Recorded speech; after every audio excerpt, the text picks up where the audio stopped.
Delhi high court के जज का आखिर सच क्या है? कैश कांड की बात कर रहा हूं, जो जिस तरीके से गड्डी जली, जिस तरीके से वीडियो आए, फिर उस पर लिपापोती की गई, जिस तरीके से हमने सुप्रीम कोर्ट के वकील महमूद पराचा साहब का वीडियो लगातार 40 मिनट का और लगातार दर्शकों को दिखा रहा हूँ। लोग के कमेंट भी अच्छे आ रहे हैं, लोगों के रिव्यू भी अच्छे आ रहे हैं।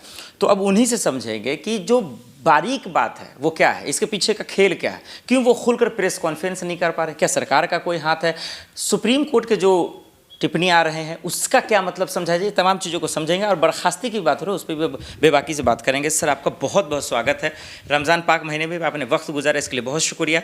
महमूद सर, आप तो लगातार बोले भी, उस दिन प्रेस कॉन्फ्रेंस आपने किया, अब इस मसले को जिस हालात पे है अब कैसे समझें? देखिए, इस समय देश के लिए बहुत ही ज़्यादा एक नाजुक समय चल रहा है। जुडिशरी, हमारे जजेस, भले ही उनके बारे में करप्शन रैम्पेंट है, ये मैं खुद भी बोलता हूँ, मुट्ठी भर जजेस ईमानदार रह गए, सुप्रीम कोर्ट में भी, हाई कोर्ट में भी और डिस्ट्रिक्ट कोर्ट्स में भी, हर डिस्ट्रिक्ट कोर्ट्स में। ये बात मैं खुद भी बोलता हूँ और ये बात मुझे लगती है सही, लेकिन कमोबेश सभी लोग ये बोलते हैं कि जुडिशरी में भी करप्शन रैम्पेंट हो गया। लेकिन बाकी सब जगह से, चाहे वो इंडस्ट्रियलिस्ट हों हमारे, चाहे ब्यूरोक्रेट्स हों, चाहे हमारे पॉलिटिशियन हों, उन सब से कम है। जजेस भी तो सोसाइटी का हिस्सा है ना। करप्शन सेंध मार चुकी है वहाँ भी, लेकिन फिर भी अभी कम है। बावजूद इसके कम है कि 11 साल से ऐसी सरकार है जिसके होम मिनिस्टर जो हैं अभी, उनके ऊपर जज लोया के भी इल्ज़ाम लगते रहे। तब भी तो हम, और उसमें से अगर एक जज साहब के ऊपर सच्चा या झूठा इल्ज़ाम लग गया और वो हाईलाइट हो गया जिस भी वजह से, तो ये एक जज का मैटर रहना चाहिए ना। ठीक है, अभी मोदी जी के कैबिनेट में अगर किसी व्यक्ति, किसी कैबिनेट मिनिस्टर के घर से अगर कैश बरामद हो जाए, और मेरे ख्याल से अगर हुआ किसी दिन भी, जिस दिन भी कैसा कोई हादसा हुआ और हुआ, तो पूरी की पूरी कोठी ही नोटों से भरी मिल सकती है। ठीक है, अभी मैं ये टिप्पणी नहीं कर रहा हूँ कि वहाँ मिली है या नहीं है, मैं कह रहा हूँ, तो उसका मतलब ये होगा क्या कि हम अपना मेंबर ऑफ पार्लियामेंट चुनने का तरीका बदल देंगे? ये तो नहीं होना चाहिए ना उसका।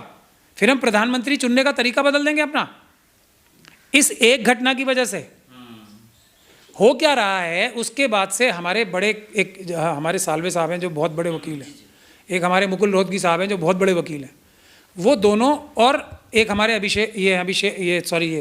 जयराम रमेश साहब, इन तीनों ने मिलके एक ऐसा हमला कर दिया हमारे जुडिशियल सिस्टम का जो हिस्सा है ना, अभी जो कोलिजियम सिस्टम से अपॉइंटमेंट होती है जजेस की, जो साल्वे साहब ने पहले दिन ही कोलिजियम सिस्टम के खिलाफ बोलना शुरू कर दिया। ये एक वन ऑफ इंसिडेंट है, इस पे नहीं, और भी जजेस की इंक्वायरी होनी चाहिए। उस पर कुछ नहीं बोला कि जज बनाने का तरीका ख़त्म कर दो, और वो एनजेएसी के माध्यम से होना चाहिए, यानी कि नरेंद्र मोदी जी और अमित शाह जी और नड्डा जी मिलकर अपॉइंटमेंट करें जज की।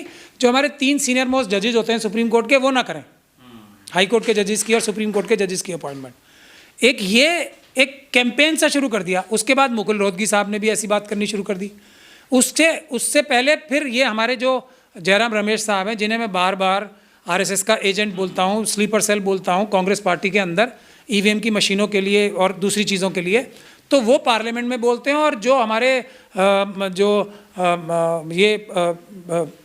अध्यक्ष हैं राज्यसभा के, वो हमेशा सख्त रहते थे ना अपोजिशन पे। इस बात को उन्होंने बड़े हाथों हाथ लिया और कहा, जी हाँ, ये तो बड़ी बढ़िया बात कह रहे हो आप, और हम आपको मौका देंगे।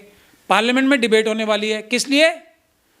ये एक वन ऑफ केस पे नहीं, पूरे जुडिशियल सिस्टम का निज़ाम, जजेस की अपॉइंटमेंट का बदलने का। तो हम इतनी बड़ी साजिश को कामयाब होने दें? तो बिल्कुल गलत बात है ना ये। सर, सवाल तो ये है ना